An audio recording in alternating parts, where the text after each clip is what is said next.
우리가 아는 대로 바울은 전도 여행을 여러 번 하게 되죠. 1차 전도, 또 2차 전도, 3차 전도를 계속하게 되는데요. 그 3차 전도하고 예루살렘으로 올라올 때 그 밀레도에서 에베소 장로님들한테 고별 설교라고 할 때 이번에 가지 말아라. 가게 되면 결박을 당하고 여러 가지 고난과 환란이 있다. 이런 얘기를 듣게 돼요. 성령의 예언으로 인해서. 근데 이제 바울은 내가 목숨이 아깝지 않다. 난 가야 된다. 그래서 이제 3차 전도를 마치고 예루살렘에 선교 보고하기 위해서 이제 끝내 갑니다. 갔는데 기다리고 있던 형제들, 그리스도인들은 반갑게 영접을 하죠. 정말 수고도 했고 또 복음이 전 세계에 3번에 걸쳐서 전파되면서 고린도라든지 에베소라든지 정말 많은 지역에 많은 열매들이 있는 거 들었거든요. 그래서 이제 환영을 하게 되는데, 근데 사실은 숫자로 보면 굉장히 미미합니다. 그리고 이제 대부분의 이제 유대교의 골수 분자인 이런 사람들 있죠. 이런 사람들은 그 바울이 유대교를 버렸다, 배교자다, 이제 이런 마음에 안 좋은 감정이 있었어요. 근데 1차 선교하고 왔을 때 좀 감정이 더 나빠졌는데, 그 다음에 2차 선교하고 오니까 더 나빠지고, 그 다음에 이제 3차 선교를 하고 오니까 더 나빠지는 거죠. 그래서 이제 완전히 이번에 예루살렘에 오면은 무슨 일을 내야 되겠다. 이제 이렇게, 이제 바울을 향한 적대심 내지는 분노가 폭발하는 거예요. 근데 뭔가 이제 내관이 있어야 되니까, 그게 뭔가 하면 바울이 이방인을 데리고 성전에 들어갔다. 근데 사실은 바울만 들어갔고, 이방인을 데리고 들어간 적이 없어요. 근데 이제 이방인을 데리고 성전을 더럽혔다. 이거는 이제 유대법으로 말하면 사형에 해당하는 겁니다. 그러니까 유대법의 종교상의 문제의 사형은 또 로마 법으로도 금지를 못해요. 그래서 이제 바울이 중죄인 아닌 중죄인이 돼버린 거죠. 자, 이렇게 돼가지고 막 소동이 일어나서 폭동이 일어나서 바울을 죽여라. 이제 이렇게 해서 예루살렘이 발칵 뒤집히게 되니까 예루살렘의 치안을 담당하는 로마 군대가 있는데 그 지휘관이 천부장입니다. 1000명의 병사들이 이 예루살렘의 치안을 담당하고 있는데 소란이 일어났으니까 급히 달려와서 바울을 보호했어요. 무슨 일이냐 하니까 바울 죽여야 된다 하니까 사실 얘기를 들어보니까 잘 모르겠거든요.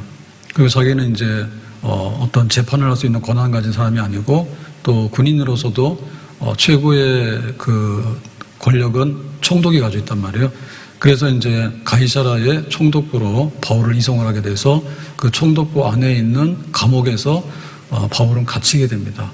그래서 거기서 이제 재판을 받게 되는데 재판은 처음에는 벨릭스 총독의 재판을 받아요. 그러니까는 무죄다. 이제 이렇게 됐는데 유대인들의 폭동이 막 일어날 것 같으니까 민심이 안 좋아지게 되면 총독으로서는 정치적으로 부담이 있고 책임을 져야 되거든요. 그래서 석방을 안 시키고 그냥 계속해서 미결수로서 가둬버려요. 그러고 나서는 이제 후임 베스도 총독이 또 왔어요. 그러니까 또 유대인들이 베스도에게 가서 저 바울은 죽여야 되는 죄인이다 해서 죽여라 이렇게 하니까 또 이제 재판하게 되죠. 혐의를 알아보더라도 역시 마찬가지인 거예요. 로마법으로 사형에 해당하거나 감옥에 오래 가두려면은 적어도 반란을 했거나 혹은 굉장히 세금을 거부했거나 그 로마 통치에 아주 막대한 어떤 도전과 훼손을 해야 되는데 바울은 그런 게 없어요. 그래서 이제 베스도도 풀어주려고 하는데 역시나 유대인의 눈치를 보는 거죠. 그래서 바울은 죄가 없는데 죄인이 돼버렸고 재판을 받는데 미결수가 돼가지고 계속해서 석방을 시키지 않고 그래서 가이사라에서 2년 동안의 긴 감옥 생활을 재판을 받는 그런 지루한 생활, 고난받는 생활을 지금 하게 되는 겁니다. 자, 그러면 우리가 여기서 질문할 때 바울이 잘못한 게 있느냐? 없어요. 로마법으로도 죄가 없어요. 그러면은 유대인의 법으로도 죄가 있느냐? 유대교의 3대 종파가 있는데 굉장히 보수적이고 또 굉장히 신실한 바리새파, 그 다음에 이제 제사장이나 사두개파, 이 권력 잡은 사람들, 그 다음에 에센파 이렇게 있는데 바울 같은 경우에는 바리새파 중에서도 굉장히 열심히 있는 아주 우수했기 때문에 유학까지 와서 공부한 엘리트 유대교인이죠. 그래서 이 유대교인으로서 이제 바리새파는 구약 성경을 믿는데 그 중에 선지서를 믿느냐, 그게 이제 바리새파거든요. 그러니까 선지서의 핵심이 그리스도가 온다, 메시아가 온다, 그게 성경이 있는데 그걸 믿는 게 바리새파예요. 그리고 바리새파는 부활을 믿어요. 그리고 바리새파는 영적으로 천사를 믿어요. 이게 바리새파의 특징인 거예요. 그러니까 바울은 천사를 믿었다. 그런데 그 부활을 믿었다. 근데 이제 그리스도를 믿었다. 거기까지가 다 그 유대교에서 전혀 위반되지 않는 아주 유대교의 엘리트로서 흠이 없는 사람이에요.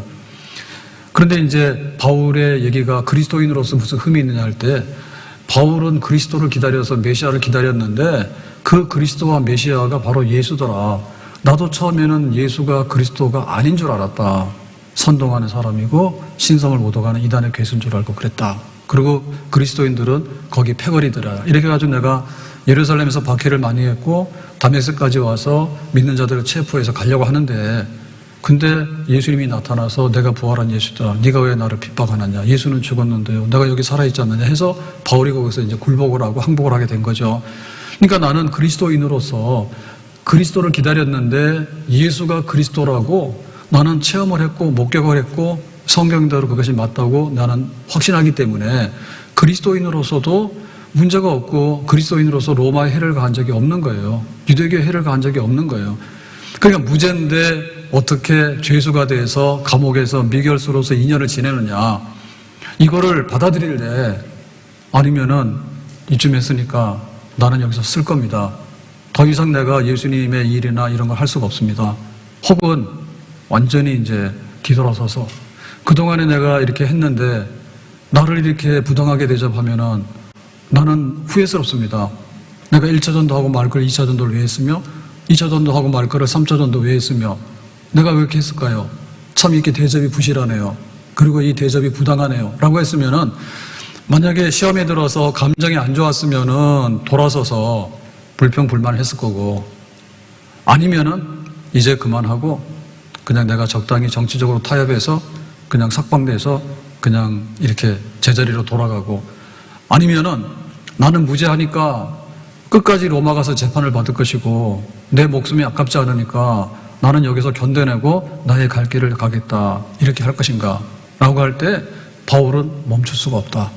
지금까지도 내가 달려왔지만은 나의 달려갈 길을 계속 갈 것이고, 내가 지금까지도 선한 싸움을 싸워왔지만은 나의 남아있는 선한 싸움을 계속해서 싸울 것이다. 나는 견뎌낼 것이다. 나는 이 감옥 생활과 오랜 인내를 나는 견뎌낼 것이다. 이렇게 마음에 각오를 하게 되는 거죠. 그래서 오늘 본문 26장에 30절에 보면 이런 내용입니다. 왕과 총독과 버니게와 그 함께 앉은 사람들이 다 일어나서, 이거는 이제 벨리스 총독의 재판부제, 베스도 총독의 재판부제. 근데 바울이 로마 시민권자이기 때문에 가이사 황제에게 재판을 상소한 거예요. 그래서 이제 바울이 거기로 가게 됐는데 이제 행정적인, 법적인 어떤 그 근거 자료들을 가져가야 되는데 그게 없잖아요, 지금. 그래서 부랴부랴 아그리빠 왕을 초대해가지고 아그리빠 헤롯 왕가에 그 아그리빠 왕이 청문회를 여는 거예요. 그래서 청문회에서 여러 사실들을 최종적으로 확인하면서 자료를 확보하는 건데, 거기서 이제 다 일어났다는 얘기, 먼저 청문회 끝났다는 얘기입니다. 31절에 물러가 서로 말하되 서로 간에 이제 합의 만장일치로 이 사람 바울은 사형이나 결박당할 만한 행위가 없다 하더라. 바울이 왜 로마까지 가서 황제의 재판을 받아야 되는 건지, 죄가 없는데 얘가 왜 가느냐, 이렇게 이제 거기서 확인해 준 거예요. 그런데 이미 바울은 가이사 황제의 재판을 청구했기 때문에 갈 수밖에 없게 돼 있어요. 왜냐하면 풀어주지 않기 때문에, 정치적으로 결박을 해가지고. 자, 우리가 이걸 보면서 우리가 감옥에 갇힌다, 혹은 이렇게 예루살렘에 왔을 때 일부는 환영을 받았지만 많은 사람들에게 적대감 때문에 이렇게 누명을 쓰거나 혹은 감옥에 갇혀서 고난스러운 일들이 2년 동안 지지부진하게 계속된다라고 할 때, 우리 같으면 계속해서 믿고 갈 거냐, 아니면 적당히 해서 이제는 좀 쉴 거냐, 아니면 내가 지난날 했던 거를 다 후회스럽게 하면서 불평하면서 뒤집어 놓을 거냐라고 할 때 우리는 계속해서 가야 되는 거죠. 나의 갈 길 다 가도록 예수 인도하시니 내 주 안에 있는 긍휼 어찌 의심하리요. 믿음으로 사는 자는 하늘 위로 받겠네. 무슨 일을 만나든지 만사 형통하리라. 무슨 일을 만나든지 만사 형통하리라. 평탄한 길 주시면 평탄하네요, 감사하네요 가는 거고, 만약에 그 내리막길이 있고 웅덩이가 있고 하면 조심해서 빠지면 안 되잖아요. 미끄러지면 빠지니까. 만약에 오르막길이 있으면 어때요? 좀 힘들고 굉장히 땀 흘리겠죠. 굉장히 좀 고통스럽겠죠. 그래도 길이라는 것이 항상 평탄하게만 가는 그런 길은 잘 없잖아요. 때로는 구덩이 빠질 때도 있고 때로는 오르막길도 있고 하는데, 사실 바울은 지금까지 보면은 선교를 많이 하면서 그 기록된 걸 보면 가시적인 성과를 굉장히 많이 냈어요. 교회도 세우고 회심자들이 많고 병든 사람을 고치고 귀인 쫓아내고. 그래서 바울은 눈에 보이는 어떤 결과를 많이 냈는데, 이제부터는 사실은 눈에 보이지 않는 어떤 결과를 내야 되는, 이제는 그 감옥에 갇혀서 재판이라고 하는 긴 어떤 법적인 절차를 감당해내야 되는 이런 새로운 환경 속에 바울이 들어오게 되는 겁니다. 그러니까 이것도 역시 우리가 가야 될 길이에요. 그냥 내가 병이 났으면 병을 이겨나가는 게 문제고, 경제적인 문제에 봉착했을 때는 경제적인 문제를 해결하는 게 문제고, 근데 어느 날 보면 누명을 뒤집었을 때도 있잖아요. 그리고 주변에 사람들이, 나쁜 사람들이 모여가지고 우리를 이렇게 얽어맬 수도 있잖아요. 심지어는 법정에 끌려가가지고 그냥 이렇게 가둬놓고는 죄도 없는데 풀어주지도 않고 하는 이런 정치적인 희생이 될 수도 있잖아요. 그러니까 이것이 더 수준이 높은 거예요. 이게 바울의 선한 싸움이라고 하는 것은 그냥 눈에 보이는 싸움만 아니라 나 자신과의 싸움이고, 법적인 싸움이고, 그 다음에 그 성난 민중들과의, 유대인들과의 싸움이고, 이런 거의 싸움인 겁니다. 계속해서 가야 되는 거예요. 이거 어떻게 우리가 갈 수가 있는가 할 때, 지금과 그때가 다르다. 디모데 후서 4장 8절에 보면, 이제후로는 나를 위하여 의의 멸관이 예비되었으므로 곧 의로우신 재판장이 그날에 내게 주실 것이니 이랬죠. 그래서 바울이 순교하기 전에 쓴 편지인데, 그날이라고 하는 말은요, 그 날 중에서 뭐 오늘, 내일, 한 달 후에, 생일날, 뭐 성탄절날 혹은 설날 이렇게 있는데, 그 날 중에 날의 최고의 날은 그날입니다. 그날은 더데이입니다. 더데이라고 하는 얘기는 하나밖에 없는 날인데, 예수님 재림하셔서 우리 믿는 자들을 다 이제 부활하고 하나님의 완전한 심판이 이루어지는 그날이죠. 그러니까는 오늘과 그날이 있는데, 왜 여기서 바울이 멈춰서 나 피곤해, 나는 안 되겠어 라고 할 수 없는가 하면, 그날이 아직은 아닌 거예요. 오늘은 지금 7월 9일이에요. 그날이 아직 아닌 거예요. 그리고 여기는 지금 가이사라의 그 총독부의 감옥이에요. 여기는 지금 하늘의 법정이 아니에요. 그러니까 우리가 이거를 냉정하게 인정을 해야 돼요. 여기는 세상이지, 여기는 하나님 나라 도착한 게 아니에요. 오늘은 오늘이고 내일은 내일이지, 그날은 아닌 거예요. 세상에서 재판을 받거나 세상에서 어떤 일이 벌어져서 우리한테 어떤 이렇게 대접이 오잖아요. 잘했어요, 못했어요, 이런 게 오잖아요. 이것이 최종적인 평가는 아닌 거예요. 거기서 그날에 최종적으로 의로우신 재판장이 우리에게 예비하신 합당한 상이, 그것이 있는 거예요. 그러니까 여기서 2년 동안에 갇혀있다 하더라도 이 모든 것들이 전부 다가 아니고 끝이 아니라는 거, 그것 때문에 바울은 믿음으로, 소망으로 지금 어두운 하루하루를 견뎌내고 있는 것이죠. 우리도 이런 길을 가야 되는 겁니다. 욥이 아주 굉장히 불같은 시험을 당할 때, 왜 자식이 죽을까? 왜 내가 건강을 잃을까? 왜 내가 친구를 잃을까? 내가 왜 내 재산을 잃을까? 라고 할 때 당장에 깨달아지거나 당장에 뭔가 이렇게 손에 잡히는 거 없었어요. 그냥 가는 거예요. 나의 가는 길을 오직 그가 하시나니 그가 나를 단련하신 후에 내가 승금되어 나오리라고. 그래서 그 어려운 어두움의 순간들, 정말 이렇게 대접받아야 되는데 대접받지 못하고, 칭찬받아야 되는데 법정에서 미결수가 돼가지고 오랜 동안 법정에 판결 없이 그냥 이렇게 막 훼손당하는 이런 것들을 견뎌내는 것이 필요하면 우리가 그거를 감당하고 나가는 겁니다. 누구든지 나를 따라오려거든 자기 십자가 지라 했거든요.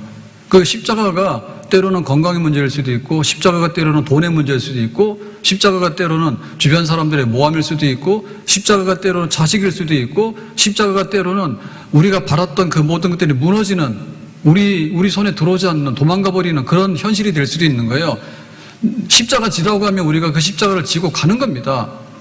그 십자가를 지고 가는 것이 지금 바울이 멈출 수 없는, 계속해서 내가 이 길을 가는 그런 그 심정의 그 굳은 마음, 그런 거죠. 요셉이 어느 날 꿈을 꿉니다. 곡식단들이 일어나서 절을 한다고 아버지한테 얘기했더니, 그 다음에 또 11별들이 절을 하고 해와 달도 절을 하대요라고 했더니 아버지가 화를 냈죠. 야, 네가 우리 집의 막내인데 어떻게 형들과 부모가 너한테 절을 하게 되냐고, 그만하라고 이랬잖아요. 근데 그 꿈을 꾸고 난 다음에 요셉은 형들의 미움받아 노예로 팔려버려요. 그런데 17살에 노예로 팔려서 30살이 됐을 때 애굽의 총리가 되거든요. 시간 간격이 13년이에요. 그리고 노예라고 하는 신분에서 애굽의 총리라고 하는 신분으로 올라가는데 정말 상상할 수 없는 인생의 반전이 일어나거든요. 그러니까는 이 요셉에게 있어서 13년이라고 하는 노예 생활과 버림받은 생활과 이 생활은 정말로 바울이 그 가이사라 감옥에서 미결수로서 지냈던 그 고단하고 참 힘들었던, 견디기 어려웠던 그 순간들과 같은 의미가 있는 거죠. 그래도 가는 거예요. 다윗이 어느 날 이렇게 왔는데 사무엘이 오라 해가지고 갔더니 기름을 부으면서 네가 이제 이스라엘의 왕이라는 거예요. 사울 왕이 있는데 어떻게 내가 이스라엘 왕이 되냐고. 그랬더니 그때부터 이제 소문이 나기 시작하니까 사울이 다윗을 정적으로 알고 죽이려고 하잖아요. 그래서 다윗은 이렇게 막 도망다니고 하다가 나이 30에 이제 왕이 됩니다. 그러니까 다윗에게 있어서도 정말 이렇게 피난 생활이요, 유리방랑하는 생활이요, 자기의 생사관의 한 걸음 같은 그런 위기의 순간들이 수년 동안 지속이 되는 시간들이 있었어요. 근데 그거를 감당하는 거예요. 나는 안 할래요. 하나님 뜻대로 살고 싶지 않아요. 이렇게 물러서지 않죠. 하나님께서 정하신 거 있으면 멈출 수 없는 거예요. 계속해서 가는 거예요. 요셉도 갔고 다윗도 갔고 모세도 자기가 나이 40에 철들어가지고 내가 히브리인들에게 뭔가를 하겠다라고 하는 순간에 살인자가 돼버렸잖아. 그래서 이제 애국을 떠나서 미디안에 도망가가지고 숨어가서 목동 생활을 하게 되는데 그 시간이 40년이거든요. 그렇다 해서 자기가 하나님의 부름받는 것을 포기하는 건 아닌 거예요. 우리가 쓸 자리가 있는데 절대로 믿음으로 우리가 가야 되는 우리의 자리는 쓸 수가 없는 그런 자리입니다. 하나님이 부르셨으면 지금이 아니라 그날에, 여기가 아니라 거기서, 여기에 세상의 법정이 아니라 하늘의 법정에서, 세상에서 누명을 쓰고 죄수가 된 것이 아니라 하나님의 의의 관을 쓰는 그 영광스러운 자리를 바라보면서 일어나서 다시 힘을 내가지고 앞으로 갈 수 있는 우리의 경주를 다해야 될 줄로 믿습니다. 그러면 이건 어떻게 하느냐라고 할 때 이거는 영적인 힘이고 경건의 능력입니다. 바울이 지금 1, 2, 3차 전도를 쭉 해왔는데 무슨 힘을 했을까요? 바울은 병약했어요. 무슨 힘을 했어요? 기도해서 병을 이길 수 있는 힘을 얻었어요. 병은 달고 살았지만 바울은 굉장히 가난했어요. 그럼 무슨 힘으로 계속해서 버텼습니까? 자기 생활비 떨어지고 성교비가 떨어지면은 포기하는 게 아니라 천막 만드는 노동을 하면서 자기 생활비를 벌었고 성교비를 벌어가지고 낮에는 일하고 밤에는 복음 전하고 이런 식으로 한 거예요. 투잡을 하면서. 그게 힘이 있는 거예요. 사람들이 환영해주면 복음을 전하지만 환영하지 않으면 핍박을 피해서 도망갈 수밖에 없어요. 예루살렘에 왔을 때는 감옥에 갇히는 신세가 돼버렸어요. 그래도 거기서 견디는 거예요. 내적으로 강한 거예요. 우리의 육신의 힘이 있는가 하면 영적인 힘이 있단 말이에요. 믿음의 힘이 있다고. 세상에서 너희가 환난을 당하나 담대하라. 내가 세상을 이겨놓으라고. 그러니까 이 믿음의 힘이라고 하는 것이 뭐냐 할 때 독수리가 하늘로 올라가는 힘, 우리 육신으로 밥을 먹으면 힘을 내듯이 우리의 영혼이 힘을 내게 되면 영적으로 힘이 있는 거, 그 힘이 바울에게 있었죠. 그 힘이 계속되는 거죠. 우리가 일을 하다 보면 피곤하고 나중에 현역에서 은퇴도 가잖아요. 근데 바울은 회심하고 나서 1차 선교를 했죠. 근데 하나님께서 또 힘을 주시니까 2차 선교를 하게 되고 3차 선교 계속해서 하잖아요. 그러니까 우리에게 있어서 필요한 것은 뭔가 하면 견뎌낼 수 있는 힘, 지속적으로 계속해서 앞으로 나갈 수 있는 힘, 고단하기 때문에 멈추고 싶은데 다시 떨치고 일어나서 한 번 더 앞으로 나갈 수 있는 그런 힘, 그런 힘입니다. 하나님께서 말씀으로 은혜를 주시고 우리가 기도할 때 하나님의 은혜를 덧입게 되고 찬송할 때 은혜를 덧입게 되고 예배드리러 올라올 때 은혜를 덧입게 되고 우리 성도들을 만났을 때 은혜를 덧입게 되고 내 직분이 뭔가를 생각하면서 봉사할 때 은혜를 덧입게 되고 하나님께서 구석구석에서 우리에게 힘을 주시는 거예요. 한 번에 많이 먹어도 되는 게 아니에요. 삼시세끼를 다 먹고 골고루 조금씩 먹어가면서 우리의 필요한 에너지를 계속해서 이렇게 공급해서 채워가면서 그렇게 살았던 거예요.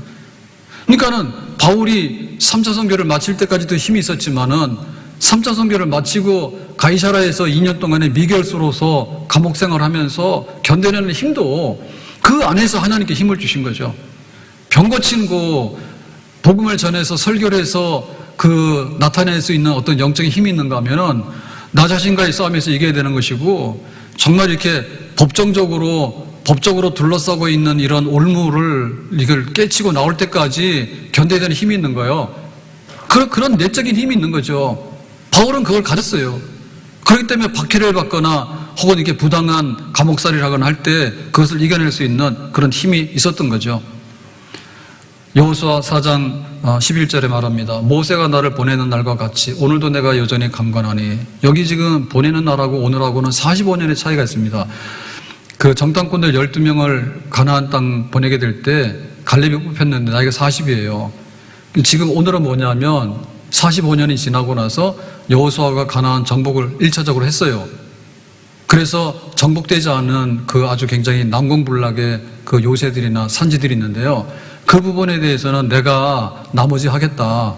이 산지, 내가 여전히 강건하니 싸움에 이제 감당할 수 있다 해서 12절에 보니까 이 산지를 지금 내게 주소서.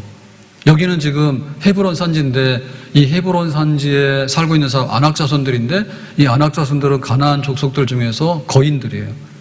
그래서 45년 전에 12명의 정탐꾼들이 가나안 땅을 정탐하러 갔을 때 겁먹고 도망오게 한 장본인들이 이 아낙 자손들이에요. 저 사람들은 대장부, 우리는 거기에 비하면 메뚜기다 했던. 근데 지금 갈렙이 그 45년 지나면서 그 불순종했던 시대들은 다 죽었잖아요. 근데 갈렙이 지금 85세 남아있거든요. 여호수아하고. 그래서 내가 지금 이 험한 산지를 제비 뽑을 거 없다고 내가 알아서 가서 내가 차지할 테니까 나를 보내달라고 이렇게 얘기하는 거거든요. 그러니까 여기에 그 경건의 능력이 지금 갈렙에게 남아있는 거죠. 지금 다윗에게 그 전도 여행을 3번 하고 와서 이제 가이사랴에 가서 2년 동안이나 감옥살이를 하는 동안에도 버텨낼 수 있는 힘이 아직도 남아있는 거예요. 그 힘이 남아있다기보다는 그 힘이 날마다 이렇게 새롭게 공급되는 겁니다. 광야길 40년 동안 걸어갈 때 한 번 잘 먹어서 가는 게 아니에요. 날마다 새벽 이슬과 함께 하늘에서 만나가 내리는데 그 만나를 먹고 반석의 생수를 마시기 때문에 하루하루 일용할 양식이 돼서 힘을 지속적으로 유지할 수가 있었던 거거든요. 멈출래 갈래, 오르막길이 있고 험한 길이 있다 하더라도 주저앉을래, 일어서서 다시 한번 도전해서 갈래. 하나님이 힘 주시면 간다예요. 옛날에 주신 힘이 아니라 오늘 또 힘을 주시는 거예요. 이 힘의 실체는 어디서 있는가 하면 성령께서 우리에게 기름을 부어주심으로 인해서 이 경건의 힘, 믿음의 힘이 우리의 힘이 되어지는 겁니다. 우리가 말씀의 은혜를 받으면 힘이 생기는데 이 말씀의 은혜의 결정적인 이 요소는 성령께서 그 말씀의 은혜를 부어주셔야지 그 말씀이 우리에게 힘으로 다가오는 거예요. 이렇게 기도를 하게 되면 걱정, 의심도 떨어지게 되고, 기도하게 되면 마귀의 대적도 나가게 되고, 기도하게 되면 우리의 기도가 하늘에 상달되게 되는데, 이 기도의 이 모든 역사의 힘의 역사의 핵심은 성령으로 인해서 성령께서 말할 수 없는 탄식으로 기도케 하시니, 성령이 우리의 기도에 기름을 부으시니 기도의 은혜를 받는 거고 힘을 얻게 되는 거고, 성령께서 우리에게 은혜를 부어주시게 되면 찬송이 은혜가 되는 거예요. 그냥 내가 내 마음에 부르는 찬송은 끝내 은혜가 안 돼요. 그런데 성령께서 이 찬송을 기름 부어서 부르게 하시니 그 찬송이 힘이 되고 그 찬송이 살아있는 역사가 되고 하나님 앞에 기도가 되는 거죠. 성령께서 우리에게 기름을 부어주시니 교회 오니까 힘이 생기는 거예요. 내가 산을 향하여 눈을 들리라 나의 도움이 어디서 올꼬. 성전을 바라보고 살았는데 성전에 올라와서 예배 자리에 앉아서 하나님께 예배를 드리니 성령을 부어주시면 예배자가 얻을 수 있는 은혜를 얻게 된단 말입니다. 아멘? 성령을 부어주시면 우리 성도들을 볼 때, 우리 부모 형제를 볼 때 느끼지 못했던 그런 영적인 은혜를 얻게 되는 거예요. 성령께서 성도들을 사랑함으로 인해서 얻을 수 있는 힘, 성령께서 내 직분이 뭔데 내가 이 직분을 감당해야 되겠다. 그러니 하나님께서 새로운 마음을 한번 주시면 내가 장로의 직을 감당하고 교사의 직을 감당하고 찬양하는 대원의 직을 감당하게 이렇게 우리의 자리를 채울 수 있는 그 은혜가 있는 거죠. 바울이 그 박해자가 돼가지고 막 예수 믿는 사람 잡으러 가다가 다메섹 도상에서 꼬꾸라지게 됐는데 그때 정오에 그 하늘에서 빛이 들어와서 말을 타고 가다가 낙마했다 이렇게 얘기를 하거든요. 그러니까 이제 일시적으로 며칠 동안에 시력을 상실했어요. 그래서 사람의 손을 잡고서 이렇게 다메섹 도상으로 가게 됩니다. 이제 여기 잡으러 막 혈기를 내고 막 달려왔다가 눈이 어두워지니까 자기가 막 이렇게 했는데 꼼짝없이 사람의 손에 이끌려가지고 이제 이렇게 가게 됐는데, 그때 이제 아나니아를 보내가지고 안수해서 사울의 눈을 뜨게 하라라고 하는 말씀이 있어요. 사도행전 9장의 17절에 보면 아나니아가 떠나 그 집에 들어가서, 바울이 이제 있는 집에 들어가서 그에게 안수하여 이르되 손으로 얹고 기도를 하는데, 형제 사울아, 네가 오는 길에서 나타나셨던 예수께서 나를 보내요. 지금 이 사울이 다메섹에 믿는 사람 잡으러 온다니까 소문이 퍼져가지고 공포의 인물이에요. 두려움의 인물이에요. 그래서 아무도 사울 만나려고 생각을 안 해, 바울을. 근데 아나니아에게 하나님께서 가라, 이 변했다 해서 이제 온 거예요. 그래서 말하길 때 너로 다시 보게 하시고 성령으로 충만하게 하신다 하니 눈 떠라. 근데 이제부터는 눈 뜨면서 새로운 세상을 보게 되는데, 성령으로 충만해서 너는 이제 성령의 사람이 된 거야. 이게 이제 바울의 회심이에요. 그러니까 바울이 회심하게 될 때 첫 성령을 받았죠. 그러니까 지금까지 자기가 눈 뜬다는 얘기는 뭐냐면, 내가 생각했던 것도 바뀌어지게 되고, 내가 알고 있던 것도 바뀌어지게 되고, 지금 내가 고집했던 것도 바뀌어지게 되고, 내 능력도 육신의 능력이었다면 이제는 성령의 능력으로 바뀌어지게 되고, 전혀 새로운 어떤 그 성령의 역사 가운데서 새로운 사람으로 변해서 이제 일하게 되는 하나의 상징적인, 눈을 뜨면서 비늘이 떨어져 나가면서 성령의 사람이 되는, 예수의 사람이 되는 그런 사건이거든요. 이것이 있었기 때문에 바울은 즉시로 예수를 증거하면서 이제 1차 전도를 가게 됩니다. 전도. 바나바와 함께. 그리고 돌아와서 2차 전도 여행을 또 가게 되는 거예요. 신라를 데리고서. 그리고 돌아와서 에베소를 못 갔기 때문에 에베소 중심으로 3차 전도를 또 가게 되는 거예요. 그러니까 이 지중해 중심으로 해가지고 1차, 2차, 3차 이렇게 하는데, 그게 얼마나 힘이 있어야 됩니다. 근데 그 힘의 실체가 뭐냐면 기도고 말씀이고 찬송이고 성도의 교제고 자기의 직분의 충성인데, 이 성령께서 거기에 기름을 부어주셔야지 기도의 은혜와 찬송의 은혜와 전도의 은혜와 복음 전파의 은혜가 계속 역사하시는 거예요. 오직 성령이 너에게 임하시면 권능을 받는다 했는데, 바울은 그 성령의 역사를 계속해서 충만히 받았던 거예요.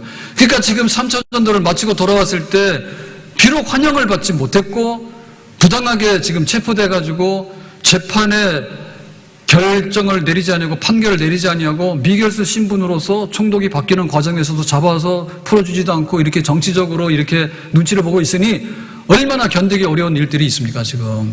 근데 이 모든 것들을 그야말로 하늘이 주는 생수를 마시고, 하늘이 주는 생수를 마시고 성령께서 바울의 영혼을 사로잡아가지고 피곤치 않게 고단치 않게 견뎌내고 일어서서 멈추지 않고 계속해서 진보해서 나갈 수 있는 새로운 생명의 기운을 계속해서 부어주시는 거예요. 성령이여 금성을 항상 들려주소서. 내 마음은 정했어요 변치 말게 하소서. 성령이여, 성령이여 금성을 항상 들려주소서. 내 마음은 정했어요 변치 말게 하소서. 성령이여, 성령이여 금성을 항상 들려주소서. 내 마음은 정했어요 변치 말게 하소서. 사람이 환영하면 거기에 우리가 좀 위로가 되잖아요. 근데 사람들이 그냥 바울 죽이려고 돌로 치려 하고 도망가야 되잖아요. 얼마나 의기소침합니까? 성령께 새 마음을 주시는 거예요. 그 두려움이 왔지만 그 두려움이 잊어지고 그 두려움을 극복하면서 계속해서 힘을 주시는 거예요. 지금 3차 전도를 마치고 왔는데 이방인을 데리고 성전에 들어갔다고 하는 것이 말이 아닌 거짓말이거든요. 근데 이것이 퍼져가지고 폭동이 일어나가지고 할 수 없이 감옥에 갇혀가지고 재판에도 죄도 없는 사람을 풀어주지도 않고 정치적으로 결박해가지고는 이렇게 눈치만 보고 있는 이 상황이 얼마나 답답합니까? 그런데 하나님 성령께서 거기에 마음을 주시는 거예요. 로마를 볼 것이라고, 이방인에게 복음을 전할 것이라고, 내가 너와 함께 할 것이라고. 비늘처럼 이 떨어져 나가면서 바울의 눈이 회복되는 첫 회심의 순간에 성령이 충만했던 그 성령이 지속적으로 계속에 충만한 거예요. 비가 한 번만 옵니까? 1년에 몇 날은 비가 오잖아요. 강수량이 있잖아요. 여름 되면 집중적으로 장마가 오고 비가 오잖아요. 그럼 올해만 비가 옵니까? 세상에 있는 날에는 계속해서 철마다 비가 오고 또 여름이 되면 비가 많이 오고 이렇게 하면서 이 땅의 모든 생명이 유지되어 왔던 거예요. 삶이. 그러니까 우리의 영적인 것도 마찬가지입니다. 우리가 어떻게 힘을 얻고 여기서 멈추지 않고 앞으로 헤치고 나갈 것인가라고 하는 것은 성령께서 나에게 얼마나 새로운 힘을 공급해 주시는가. 하늘의 만나를 먹어야지 사는 겁니다. 양식을 먹어야지. 하나님께서 내려주시는 성령의 생수를 마셔야지 우리가 영으로 사는 거예요. 경건의 모양이 아니라 경건의 능력이 있어야 되는 거예요. 골짜기 해골대가 아니라 산 군대로 일어나야 되는 거예요. 바울은 결막되어 있지만은 바울은 산 군대입니다. 지금 여전히 그리스도의 군사입니다. 법정적인 투쟁을 하고 있는 겁니다. 법정적인 싸움을 하고 있는 겁니다. 거대한 싸움이죠. 이거를 뚫고 나가고 있는 중에 지금 바울은 성령이여 금성을 항상 들려주소서 내 마음은 정했어요 변치 말게 하소서. 빌립보에 갔을 때도 귀신 들린 아이를 고쳐가지고 봉변을 당했잖아요. 매를 맞고 피투성이 돼가지고 한밤중에 정신차리고 일어나서 하나님께 기도하고 찬송했잖아. 하나님 성령께서 이렇게 부어주셨잖아. 이건 하룻밤이 아니거든요. 가이사라에서 총독부에서 재판을 받아서 긴 법정적인 어느 절차를 밟아나가는데 하루 이틀 성령 받아서 되는 게 아니거든요. 근데 날마다 그 안에서도 하나님과 교통하게 되고 비록 사람들하고는 단절이 됐다 할지라도 성령께서 주시는 그런 위로와 격려와 성령의 강하게 하심과 성령의 새롭게 하심과 성령에 넘치게 되는 그런 어떤 힘, 미래를 향한 힘, 이것이 어두운 감옥에 있는 바울에게 아침의 해와 같이 정말 장마비와 같이 하나님께서 부어주시는 영적인 역사가 계속해서 있었기 때문에 힘을 얻고 견뎌낼 수가 있었다. 멈출 수가 없습니다. 지금. 그러면 이 성령 부어주시는데 바울에게 있는 소망은 뭐냐 하면 세상적으로 무엇을 먹고 마시고 입을 것인가, 육신의 정욕, 안목, 이성의 사랑 이런 게 아니에요. 내가 나가서 유명하고 내가 나가서 뭐하고 그런 게 아니라 오직 내가 로마를 볼 것이고 오직 이방인에게 복음을 전해야 되는 나의 부르심과 소명이 있다. 그죠? 여기는 지금 가이사라지 여기는 로마가 아닌 거예요. 그러니까 내가 로마까지 가야 되는 거예요. 99가 이루어졌다 할지라도 마지막에 1이 남아있는 거예요. 그것을 위해서 내가 지금 살아야 되는 거예요. 하나님 앞에 내가 정신 차려야 되는 거예요. 나에게 남은 일이 있단 말입니다. 다 이루지 못했어요. 다 이룰 때까지 나는 가야 돼요. 내 평생 소원 이것뿐 주의 일 하다가 이 세상 이별하는 날 주 앞에 가리라. 내 평생 소원 이것뿐 주의 일 하다가 이 세상 이별하는 날 주 앞에 가리라. 우리를 가두고 결박하고 하는 것이 뭔가? 근데 내가 이거를 견디고 나가야 되는데 내가 나가서 할 일이 없으면 나갈 이유도 없는 거죠. 지금 내가 우리 가정을 지켜나가야 되고 내 일터를 지켜나가야 되고 교회 섬겨야 되는 거예요. 근데 하나님께서 나에게 다 이룰 때까지 거기에 아직 끝나지 않은 일이 있기 때문에 견디라 하시는 거예요. 그러니까 멈춰서는 안 되는 거예요. 영적인 새힘, 믿음의 새힘, 성령의 새로운 기름 부음을 받아서 하나님 다 이뤘습니까? 그러면 좋아요. 아직도 남아있습니까? 일이 남아있습니까? 그러면 그 일을 채우는 거예요. 예수님께서 다 이루신 거예요. 십자가에서. 바울은 로마까지 가야지 다 이루는 거예요. 여기는 가이사라예요. 긴 시간 감옥에 있지만 아직도 끝난 게 아니에요. 그래 견뎌야 되는 거예요. 아직도 남아있어요. 하나님 내 뜻을 이뤄달라고, 내 사명 감당하게 해달라고, 내 가정에서 내가 필요한 만큼 내가 감당하게 해달라고. 하나님 내가 이 땅에 사는 동안에 하루하루의 삶이 세상적으로는 의미가 없다 할지라도 하나님 보실 때 내가 너를 데리고 가지 않는 이유가 조금이라도 남아있다면 그것을 다 감당할 수 있도록, 그 마지막을 이루실 수 있도록, 하나님 내가 교회를 섬겨나갈 때 내 은혜 받고 은혜 안 받고 그것이 전부 다라면 내 마음대로 할 수 있겠죠. 하나님께서 나에게 부탁한 게 있는 거예요. 교회를 위해서, 복음을 위해서. 하나님 다 이뤘습니까? 그러면 천국 가죠. 아직도 남아있습니까? 견뎌내야 되는 거죠. 여기가 끝입니까? 아니에요. 가이사라가 아니에요. 로마예요. 죄수가 아니에요. 자연이 되어야 되는 거예요. 아직도 남아있는 부분이 있기 때문에 하나님 나에게서 감당할 수 있는 힘을 주시기를 원합니다. 멈출 수가 없습니다. 아직도 나의 갈 길이 끝나지 않았습니다. 나의 선한 싸움이 아직은 조금 남아있는데 이 마지막 남은 선한 싸움을 견뎌내기를 원합니다.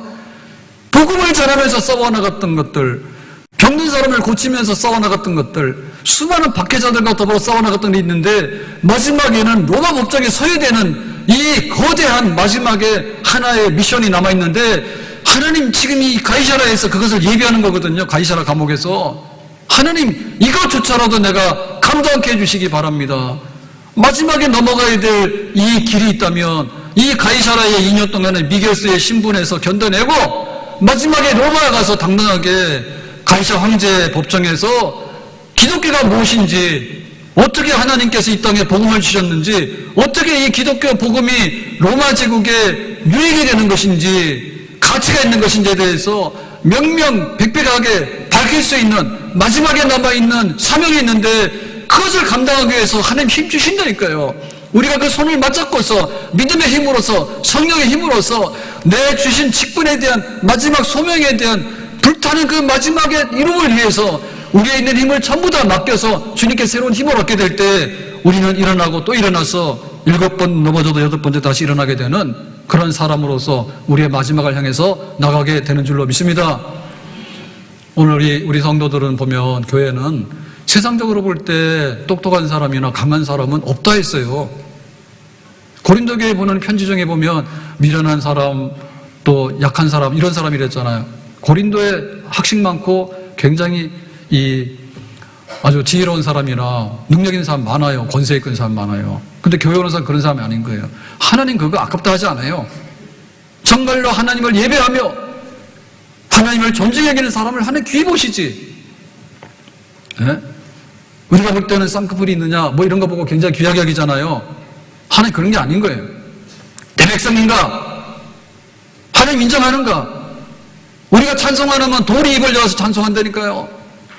우리가 얼마나 귀한 사람들인데 하나님께서 우리에게 멈추지 말라고 아직도, 여기는 아직도 천국이 아니라고, 여기는 아직도 최후의 법정이 아니라고, 우리 주변에 있는 사람들이 우리 모두에게 재밌네 박수치고 환영하고 선물 갖다 주고 그렇게 안 한다 할지라도 이상하게 여기지 말라고, 의담 우리가 지나가야 되는 한 과정을 지금 지나가고 있기 때문에 힘내서 그날을 바라보면서, 거기를 바라보면서, 의의 재판장이신 그리스도를 바라보면서, 의의 면류관을 바라보면서, 그날의 영광을 바라보면서, 현재에 권하는 장차 나타날 영광과 좋게 비교할 수 없는데 다시 일어나서 멈추지 말고 우리의 가야 되는 마지막까지를 향해서 다시 한번 한 걸음을 내디딜 수 있는 새로운 은혜를 받고 용기 있게 일어날 수 있기를, 오직 하나님만이 우리의 힘이 되시고 성령만이 우리의 능력이 되시는데 이것을 덧입어서 우리의 가야 될 길 마지막 한 걸음을 다시 한번 내딛는 우리의 결단이 있고 소망이 다시 한번 살아날 수 있기를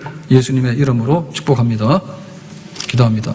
오늘 주신 말씀과 같이 바울이 3차 전도를 마치고 환영은 조금 받았지만 엄청난 핍박과 박해를 받아서 가이사라 감옥에서 2년 동안 재판을 받으면서 미결스러워서 견뎌내는 어둠의 시간들, 그러나 빛나는 새벽을 기다리는 시간들이 있었는데 우리에게도 다시 한번 힘내어서 멈추지 말고 앞으로 나갈 수 있는 그런 새 은혜를 얻기를 원합니다. 우리를 가로막고 있는 여러 가지 세력들이 있지만 그 어떤 것일지라도 우리가 헤쳐나갈 수 있는 새 은혜를 주시기를 바랍니다. 예수님의 이름으로 기도합나이다. 아멘.